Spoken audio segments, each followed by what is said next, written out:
Are they there? Are you two ready?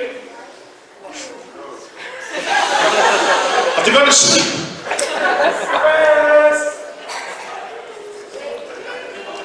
You see, this is the interesting thing, right? They're obviously plotting something. Either that or they're trying to explain. Are you ready? Yeah. Working. Yeah? Alright, cool. On with Act 2 then!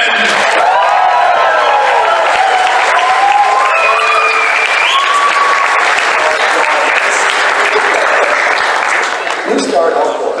Okay.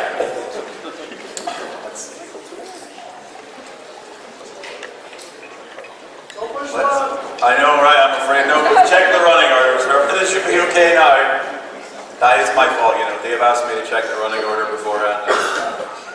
I'll hold my hand up to it. It was Chris's fault for not catching Dave's mistake. Oh, and hold on. I'm going to turn the clock on down here as well so we know what's going on. Oh, it's a password. Never mind. I'm going to crawl up here and type it in. Let's get back to it, shall we? So, We resume. the planet Cybertron has been destroyed. All of the Decepticons have been turned into the minions of the entity with a brand new symbol. And the Autobots are mourning the death of their leader. But the Autobots are lucky that they have Rusty Steel to take charge. Magnus has also given this order. Magnus has stood up and taken charge right away, but Rusty is on the ground. Fingers crossed, everybody. Here we go. Yeah. So the Autobots are planning to build this big fleet of space cruisers that Wheeljack's already begun construction on. But the humans, Blaze, is worried that we don't want to leave the Earth defenseless. So Ron Friedman has one of these extremely long, like I'm talking 2 or 3 pages of descriptions about how they're going to build these shields that will defend the Earth while the Autobots are away hunting the Decepticons in space. And it's long. It is, let's see, 1, 2, it's a good 2.5. I'm not going to read all of it, but I'm going to read the first paragraph. Aerial view of landscape near Autobot headquarters as we pan and move down and then move through the scene to establish that Ultra Magnus is directing construction of huge, vertically fluted, thick metal shields which are self-propelled by tubular horizontal jets which can tilt vertically or diagonally to direct movements of the shields, which resemble enormous concave bulldozer blades, which are trapezoidal in shape. The larger bays closest to the ground, the parallel vertical flutes, which run through the blade shape, extend above the top trapezoidal base slightly, and it goes on and on and on and on and on like this. And not only do they describe them, but then they describe the process by which they make them. Moving them, hot rod and the tanker are working to construct them. We get another drop of titano-rubidium steel and hyper-density dural metal. Daniel is helping Rusty program the transporter coordinates that will take these shields all across the world to protect the major cities of the planet while the Autobots are off Earth after the Decepticons. There's a little comic moment where Rusty asks Daniel how it's doing, and Daniel says, "No problem, Rusty. I mean, proceeding according to orders, Colonel Steele." And then he throws a salute, and while he's doing that, it messes up the actual construction, and the shields bump into each other, and Rusty's shouting, "Never mind the spit-polished garbage, do the input!" And Yes, sir. I mean, sorry, Rusty. I mean, never mind. So these little comedy beats. And there's one that fits in with the tone of something that's been going on, and we haven't talked about too much. But I'll read the description, you read the dialogue. So, angle on a scanner monitor as Teletran brings in a quick series of pictures of the Valley River, steel mill shed area, and Wheeljack with rocket ships and skeletal frame, partially completed in stages in the background. As we change angles to include Wheeljack on the monitor. Report, Wheeljack. Ultra Magnus has called Wheeljack up on Teletran 1 for a progress report. Wheeljack says, "Smooth it as a piece of molybdenum sponge cake, Magnus. 2 cruisers awaiting arming to be battle ready. 4 more heading for the wire. Aim March a second now." Maju second. I love the time, too. And it's the stage direction. As Wheeljack speaks, we close in to show a large section of rocket ship thruster tearing away from the crane. Wheeljack is unaware of it as it starts falling on him, but RC rushes into scene, catches it, and sends it into proper position, all without Wheeljack noticing. RC remains in the background, reacting to what Wheeljack is saying. But it'd be going a lot faster if RC wasn't always interfering. I tell you, she's a menace.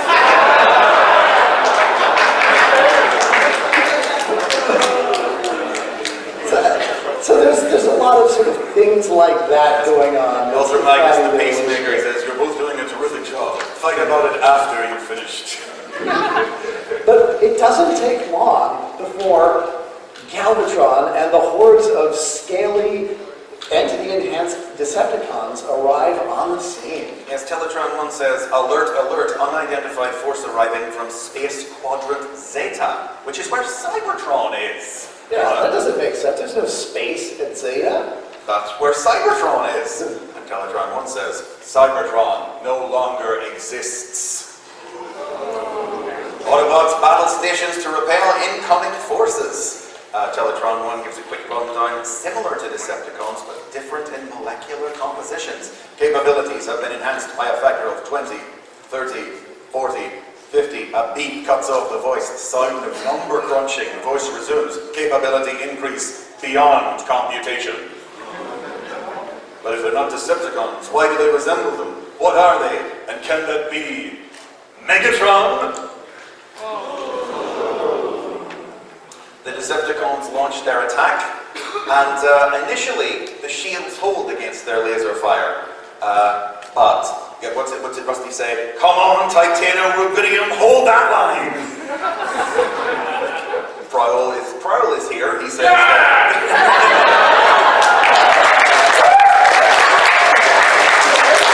He doesn't even die.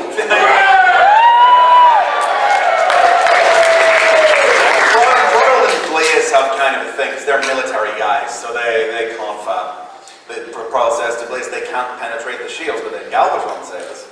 Well, I don't have the page in front of me. Oh, well, that's page 60. Yeah. Page 60. Oh, because I'm in another.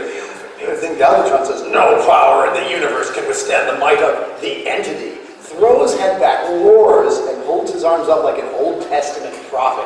Entity, hear me! The sky above and behind the Armada as the clouds boil and surge and change colour with an infusion of cold green light as clouds move forward towards camera, then churn in on themselves, balling up, clustering to a green ball of energy shimmering in space. The entity in voiceover says, strike now! The ball of energy explodes into a bolt of green lightning which surges through the air, into and through Galvatron, its single bolt splitting into a myriad of jagged lightning tongues which go through each of Galvatron's warriors, then shoot that energy through their usual laser beams, blast rockets, etc., directing the energized death beams at the shields which now start to melt and lose dimensional stability, warping and falling as we intercut to Autobots and humans for reactions.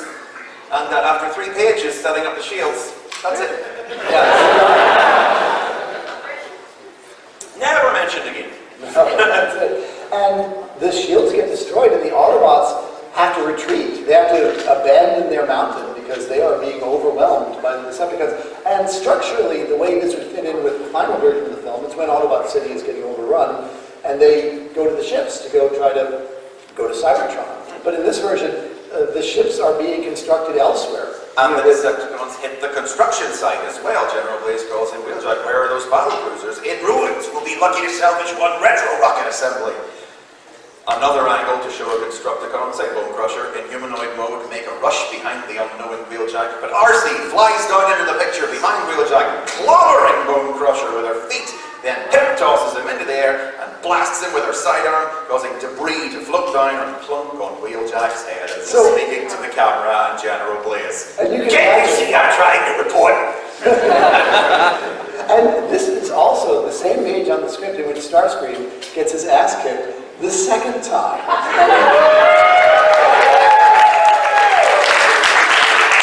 Starscream has flown in and is attacking the humans, Ellen and Daniel, and Rusty says, women and children are off limits, Decepticon, or whatever you are. Angle on Starscream as he laughs, and then reacts as Rusty's fire nips his rear, making it tumble over and over with a yelp as he crashes into other Decepticon and Insecticon warriors.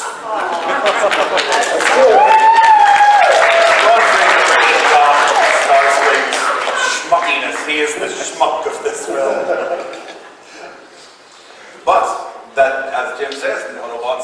have to withdraw, they have to scatter. The headquarters are overrun. Transform and retreat. We must regroup. Retreat. We start slow pull back out and away from the raging battle scene as the entire landscape is bathed in the blood-red color of the setting sun. And we slow fade to black. And we fade in after some time has passed. Yeah.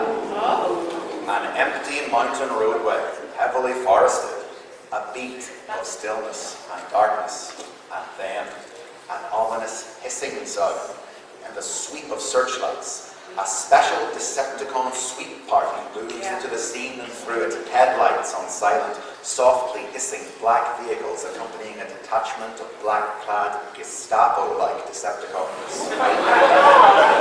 Each of whom are expressionless and show the scales and insignia of the entity's service. They are identical in appearance and grim killers, speaking in droning, heavily mechanical voices when a small red light flashes from their viewfinders. They are viewfinders, not viewfinder.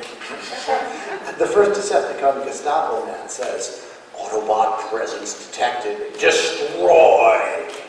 Another angle showing a shadowy metal figure in the trees as the Decepticons swing towards it in formation and quickly fire pulsing, silent lasers at it. Close in on target area, which suddenly falls out of hiding. It is an already terminated Autobot Hulk, skeletal and momentarily frightening as it quickly heats and melts and falls to clanking bits. Target previously terminated. Continue sweep. So, sweeps, right? It's a sweep party, meaning it's a party of Decepticons that carries out sweeps of an area. But it's referred to consistently as a sweep party in the script. And it very much seems like from there, the script passing back and forth from Sunbow to Hasbro and back again, that through mistake or intent, sweep party became a party of sweeps. And they started calling this idea of these new hunter Decepticons the sweeps. But even in '86, I don't think they were going to call them the Gestapo. We've gone with Floor Deary's earliest Scourge design with a new black color scheme here, but there's every chance they could have. They're just described as, silent, hissing black vehicles. They could have been anything. But that's what we. Although, like I say, they look great in black, don't they? It's a really striking image. And what they've missed is that the Autobots have set up a guerrilla camp. Yeah, even you See him in the top right there? Yeah. So Rusty spots the sweep party pass, and then once they've passed, he silently moves back from the road and down a hillside to a secluded ravine where we follow him to the Autobot guerrilla camp. Yeah, and what's going on is that Galvatron and the Decepticons are setting up a metal cage around the Earth with the intention of draining all of its energy and shipping it to the entity. Beaming it across space to the planet Unicron. They've already covered 1/9 of the Earth's surface with their energy drain cage. This is RC and Wheeljack present this holographic display to everyone else. They're a real double act in this film, RC and Wheeljack, if you haven't figured it out yet. It's a real Sam and Diane kind of thing they have going on. And RC has this line where she says that there's going to be the total destruction of Earth and everyone and everything on it within 96 hours. And then Ellen says, 96 hours? What does Rusty say? Don't panic. Maybe it's just 97. Oh, and this is fun. Sky Spy is in it. Yeah, the satellite. RC picks up a transmission from Sky Spy. That's the transmission is the holographic image of the cage as it's being built. And that kind of is because this was written right after that first season. So this is all very fresh in their minds, those sorts of elements. And then speaking of Alan, Daniel shows up. Because Daniel's snooping. He's listening in on the meeting.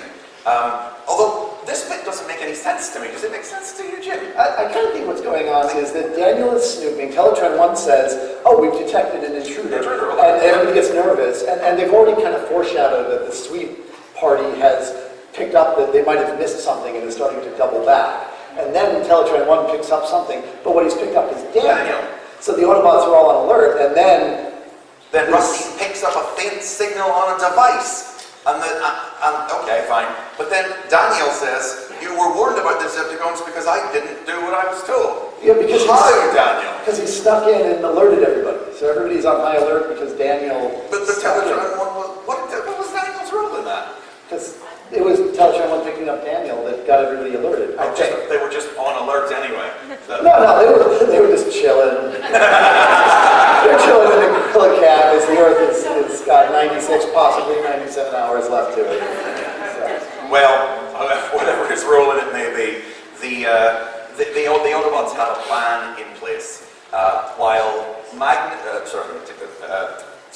the sweeps are approaching the Gorilla Camp, and Hot Rod and Tanker are given a task of going and rounding up not all the Autobots have made it to the camp. They've scattered to the four winds after the fall of Autobot headquarters, and Hot Rod and Tanker are given the task of going up and rounding the best of the best to man the one shuttle cruiser that Wheeljack and RC have managed to cobble together so that they can track it back to the source of the Decepticons' strange new power and hopefully take it out. And this is where Ron Friedman's history with G.I. Joe becomes especially relevant, because he's written the Mass Device 5-parter, he's written the Weather Dominator 5-parter, I believe he wrote the 5-parter with the Pyramid of Darkness. Yeah, Pyramid of Darkness.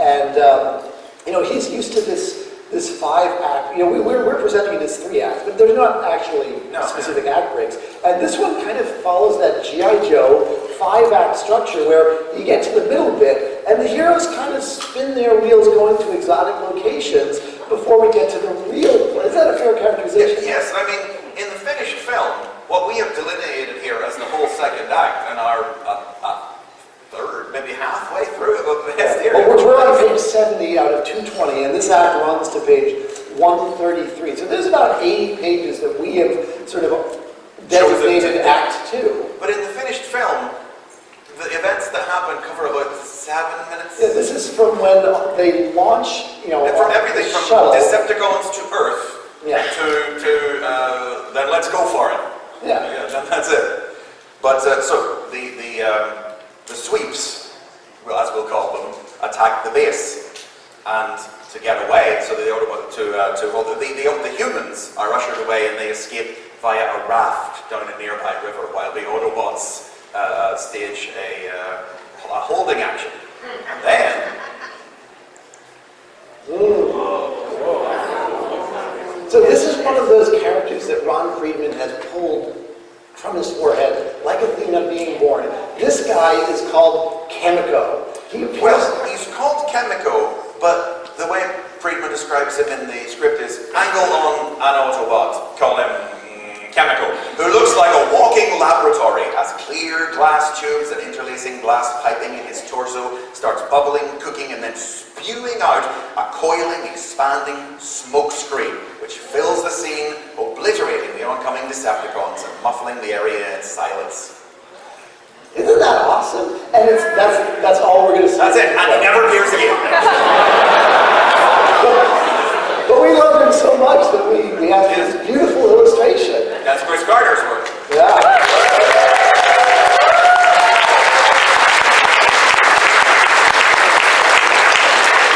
There's actually an interesting point that happens during this escape scene. Tanker and Hot Rod go one way, Magnus and the others go another, where Magnus transforms. Now, Magnus hasn't transformed before now.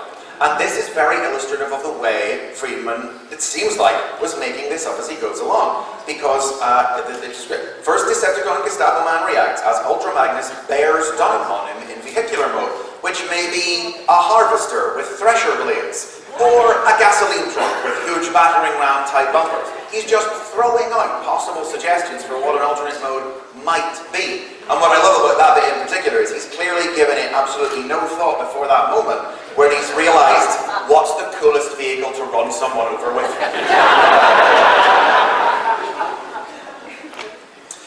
Sideswipe and Sunstreaker get a cute little moment here, actually, where they... We almost did, but we're going that way. Sunstreaker and Sideswipe wait in mid-air in humanoid mode. They hold huge metal beams and use them like baseball bats to knock flying Decepticons far away. The Decepticons wailing as they fly away. This is my kind of batting practice, says Sunstreaker. Oh, you know, that's even funnier when you think about how the sweeps look like bats.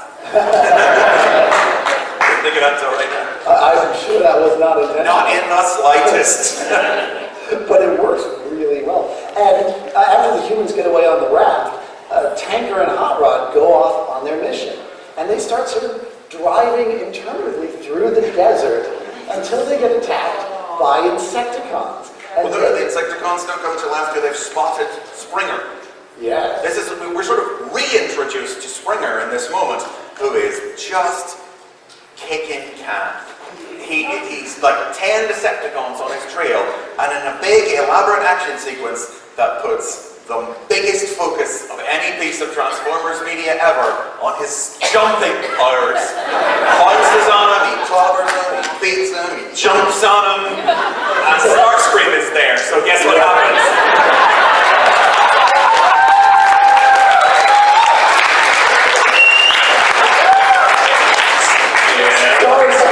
Roars and hurls himself at Springer, just as other Decepticons also hurl himself from the other side. Hot Rod. What page number? We're on page 77. Hot Rod. We've got to help him. Tanker.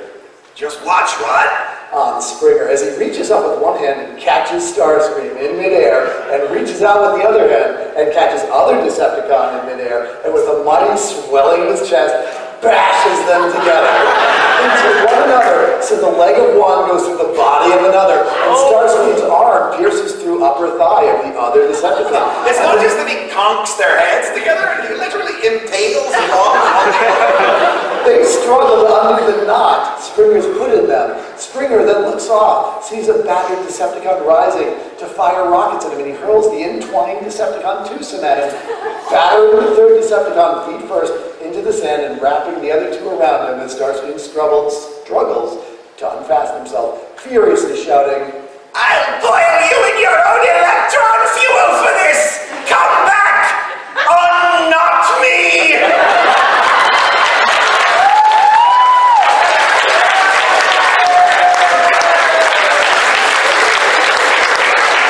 and we haven't even gotten to how Springer is bouncing around like Tigger this whole time. I'm trying to find one of those bits I didn't think to write. Oh, it sort of has to be. They chase him into a dead-end canyon and they think they've got him, and then he just jumps over them and shoots them in the back and kicks them around. Springer in the middle of Decepticon groups as he suddenly flexes his knees and with a mighty sprawl, Phonetically in the script. leaps straight up into the air. I mean, I love it.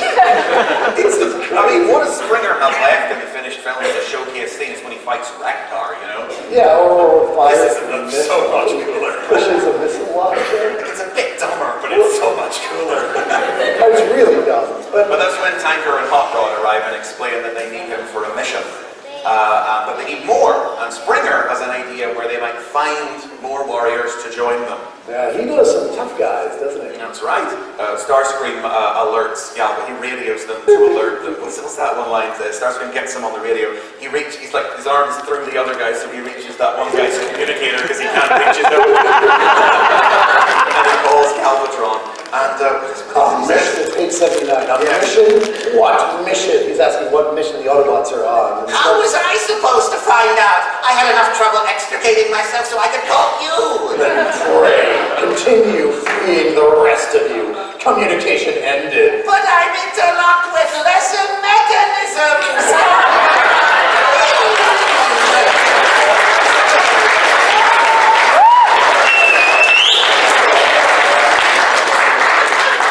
And I'm going to warn you right now, Starscream does get his ass kicked a fourth time, but it's way anticlimactic compared to the first three. It's not like a rule of threes or anything where it's just he mercilessly abuses the character throughout the film because we all know that's funny. It really is. It's a lot better than, ow, my foot. That's not bad. So Springer and Tanker and Hot Rod carry on through the desert, and they find the Insecticons. They find out what appears to be a wounded Insecticon, but with the increased power from the entity, not nearly as wounded as it seems. And more Insecticons show up and chase them across the desert. As they get close to the location Springer was leading them to, and just as it looks like the Insecticons are bearing down on them and it might be the end of it all, what heroes do you suppose might turn up to take them out? Dinobots. Dinobots. Specifically only Grimlock, Sludge, and Swoop. There are only 3 Dinobots in this version of the film. Yeah, so almost the question doesn't become why not Snarl, but why Sludge? Why any of it? Why does anything happen ever? And you can see that Blur is in the scene, but We'll go to that. This is who we meet in this scene. who is this, Chris? This is an Autobot named Mentlar. Mentlar is a large-headed, ascetic Autobot with an Alpha Wave style headgear. You see the headband he's got on there, and very large, finely articulated hands with long, skillful fingers. He is watching the action of the Dinobots coming to the rescue, trashing the Insecticons from inside this refinery that our heroes have arrived at. He's watching the action on a series of identically sized small monitor scanners, as well as studying the actuality which passes before him. The actuality which passes before him. He is positioned at one side of a passage between crackling towers, where a strange electronic unit is positioned. Mentlar says to himself, described as a Carl Sagan type, enthusiastic, brilliant, excellent. Further, he says, as our heroes, Hotbots, Tanker, and the Dinobots, run through these 2 towers, these 2 pylons, once they're in the clear, Mentlar hits the button, and this, how did they describe it?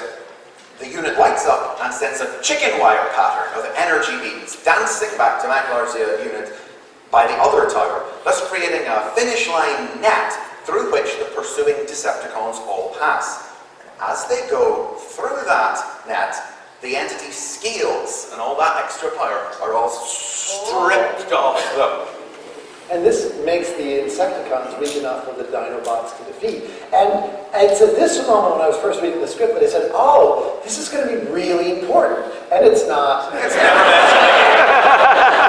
mentioned. We're done. We've reached the point of the scene. They found the Dinobots, they found Mentlar. Blur runs up and they... Here, an interesting thing about Blur is he's got that trailing phantom image of himself, just like in the final version. That came right from this draft. But when they describe how he speaks, do you happen to have that description up? If not, I got it. Yes, as Blur transforms and smiles, so after the Decepticons have been sent packing, Mentlar explains that they've developed an immunity, a resistance to his device. So that's that written out. Don't worry about it. It's not going to be important later. It's done. Never again. Then Blur comes running up. As Blur transforms and smiles shyly, he is a slow-talking Jimmy Stewart sort, who speaks at a pace in direct counterpoint to his speed in motion. And he says, the name is Blur. And he's their advanced scout. Mentlar explains his speed has enabled us to have advanced warning of Decepticon movements, which I presume are beginning at this moment. That's right, Mentlar. Oh, we better travel. Our lead time isn't much. And the other there's a running gag that goes on for quite a while, and I'm sure Greg Berger could sell it, but I don't think it works at all, where Mentlar is very concerned about his strategy, and Grimlock keeps calling it strategy. Strategy, surely, is the way you would strategy. You know, the old Bugs Bunny joke. Yeah, the strategy. But swaps the G and the T, yeah. But it happens a lot. Yeah. I mean, it doesn't happen once or twice. It must happen 4 or 5. It's not 3 either, right? It's not funny, is what it's not. But, having gathered these guys, it's time to head back to the spaceship that our Autobots... One ship they've managed to salvage, which is in... Get the line up before I press the button. Yeah. A huge ice cave, which has been fortified by the Autobots. Everybody with Hot Rod and Tango Autobots return to everybody's getting ready. I like what they've done with Rusty Steele's space suit. Rusty is supposed to be going with them at very designs on these spacesuits. And Daniel and Ellen are very much not. They are not going. They're not supposed to be going. Daniel would very much like to go, and Ellen's like.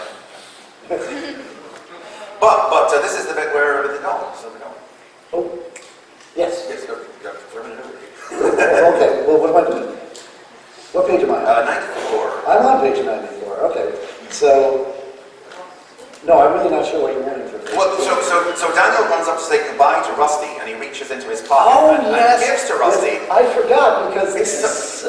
Yeah. Well, so they make a really big deal about Daniel and Rusty, and Daniel, who's not going on this mission, gives Rusty a silver dollar. It's a silver dollar my dad, who's not Spike, gave to me.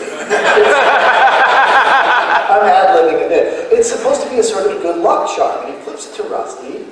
Rusty catches it and says, "Thanks, Squirt." And it really feels like they're setting something up. And we're going to see this dollar again. We will see this dollar again.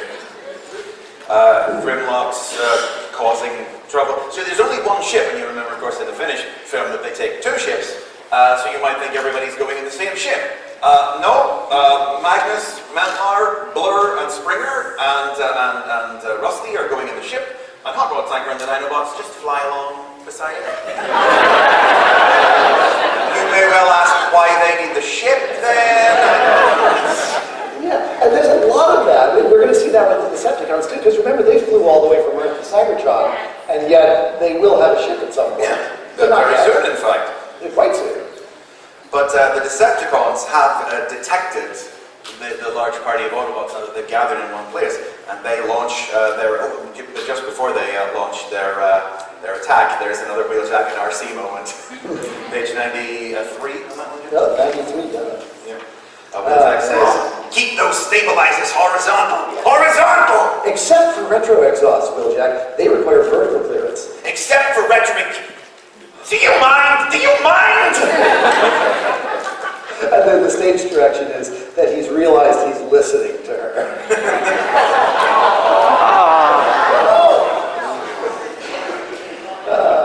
80s sexism. So then the Decepticons launch their attack on the ice cave, and I believe this, Jim, is the moment you were referring to an Autobot dying, isn't it? Oh, yes, it is. So, yeah, no, it's a moment. You want to know what page it's on? 96. 96. Yeah, so, the Autobots are running for the ship, and, Ellen and Daniel have to run on board because it looks like they're not supposed to go, they're not planned to go, but the only safe way with the blasts going off around is they have to go on the ship as well. Which more or less happens in the final version of the film. But as they're getting away, the Decepticons fire a cluster bomb at them. And Anglon Bumblebee, as he throws himself over a cluster bomb headed for the cruiser, "Get that cruiser out of here!" Bomb explodes, blasting Bumblebee out of shot. I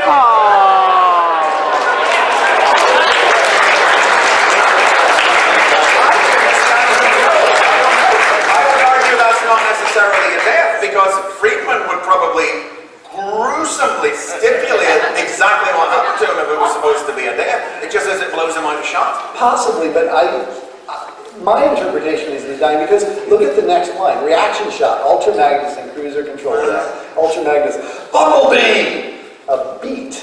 Sits at controls, flip switches, locks his hand to depression in deck that matches it, which is a nice little image. Getting lights flashing, launch mode activated. So that is, he doesn't lock his hands in depression. Because Bumblebee's died, he's locked his hands in depression in the control panel.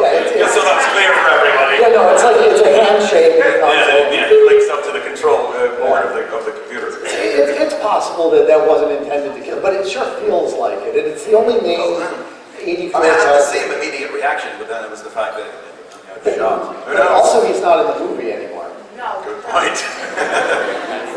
Although there's a lot of 84 Autobots who aren't in the movies very much. So Ellen and Daniel wind up on the ship, and off they launch. They take off, but the Decepticons try to block their path. Now, how are we for time, by the way?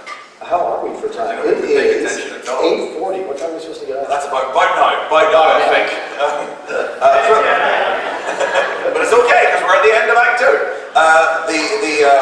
The shuttle takes off. The Decepticons try to close the energy cage they're building around Earth, around it, to block the shuttle's path. And meanwhile, Blaze, RC, and Wheeljack, and the whole rest of the 84 cast have stayed behind, and they're still dealing with, the sweet parties and whatnot, and Starscream. Is this where Starscream's for? Yeah. Is it with RC? I don't remember. No, it's not. Yeah, I think we got a bit to go. We're getting ahead of ourselves. 139. Oh, yeah, miles away. Excellent.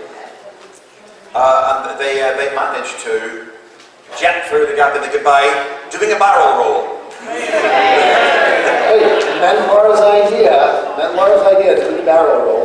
Yes, but how does he describe it? The primitive reaction system of the cage's structural members isn't equipped to rapid changes. Therefore, a rapid change, I believe the humans call this a barrel roll. And they just through and out the cage with Hot Rod Tanker and the Dinobots flying along behind them. And they've slipped free. And this was an extra, I would say, 50 pages or so to get to where we got to in the movie in about 3 minutes. Yeah. They launched the shuttle and now they're in space. And yet it keeps going. There's more. Ooh. So the entity tortures Galvatron for the first time in the way we're sort of familiar with in the finished film. He calls him an imbecile. Galvatron's like, how dare you speak to me thusly? Silence! The Autobot mission must be intercepted and destroyed before it becomes a nuisance. You ought to mount a force large enough to ensure its destruction. Another angle as a huge, flat-top type aircraft carrier of a space vehicle glides down onto the scene through a cold ray of the entity's lights, which obviously must have inspired the design of the ship in the finished film. That cruiser, this will be your ship that he gives him in the creation scene. Big, flat-top deck. I'm not sure why they needed it, because they did fly here from Cybertron, but maybe they're tired. And they pursue the Autobots, and they have a whole bit where Tanker says, I must be going senile. I have a crick in my neck, something to the effect of, I have a crick in my neck. That only happens when Decepticons are near, and that can't be the case, surely. And then, of course, there come the Decepticons. Ellen and Mentlar start to get friendly. They're computer scientists, so they work together to be able to... Ellen has an algorithm, probability analysis, that limits where they need to search to find out where the Decepticons' power source is coming from. Mentlar plugs himself into the ship and kind of goes into a trance. His eyes go dark and his head badge shuts off. And he tries to calculate where the power source that's amping up the Decepticons and making them so difficult to deal with is coming from. So he's not able to participate in the battle. That, again, in the movie probably takes about 75 seconds or so. I mean, it's a pretty quick little thing. This goes on. Pages. But the broad strokes of it are that they spot an asteroid. Hot Rod and Tanker and the Dinobots loop around to the far side of it, while Magnus and co are going to try and make a stand to distract or delay or force off the Decepticons, meet them there so they can carry on their I'm way. not sure why they think that's a good thing. Neither do I. But and Galvatron dispatches Laserbeak, which is kind of fun to see. Yeah, that's the Laserbeak. Who goes to the other side of the asteroid. Follows Hot Rod's group. Yeah, and they shoot at him, but they miss. And we do a little Star Wars thing where Rusty and Daniel come on, squirt, I'll need a port gunner. They do the Luke Skywalker laser bubble shooting bit. Very explicitly, they said, like the scene in Star Wars. They're not being coy about it, at least in the script format. And finally, I mean... No, not finally, because it keeps going. I'm kind of fast forwarding through it. Yeah, you got it. I'm going to be honest, it's a little boring. I'm sure it'd be interesting to watch, but reading it starts to wear on you. But the Autobots and Decepticons, eventually their battle is interrupted by a space warp hurricane. Yeah. Yes!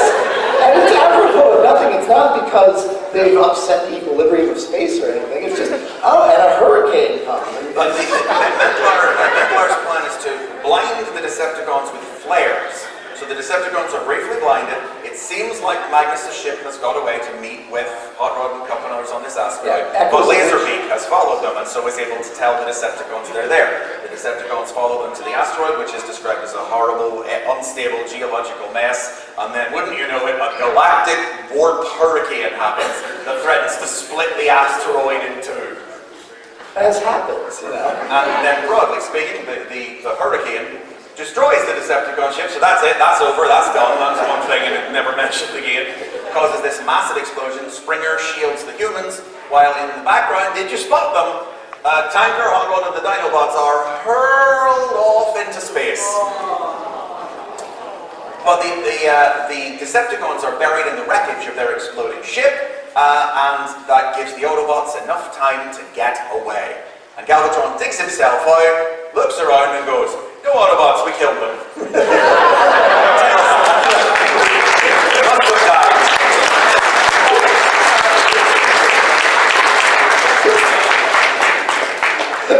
I'm going to read the line. Yes, please do. Because Starscream calls him. It's page 131. Do you want to read Starscream's line? I shall. De-energize, Starscream's back on Earth and calling it. De-energizing Earth proceeding according to schedule. How does your operation fare, oh noble Galvatron? Intercut to asteroid and Galvatron buried under carrying wreckage as rain falls. Do you read me, my leader? Move in on portion of wreckage, cover umbrella, as Galvatron wearily pulls himself, and other Decepticons similarly start to free themselves, using communicator. Yes, Starscream, I receive you. Shakes himself to clear his head, uses a scanner device and smiles at the readings. My scanners show no Autobot presence. My mission has been totally successful.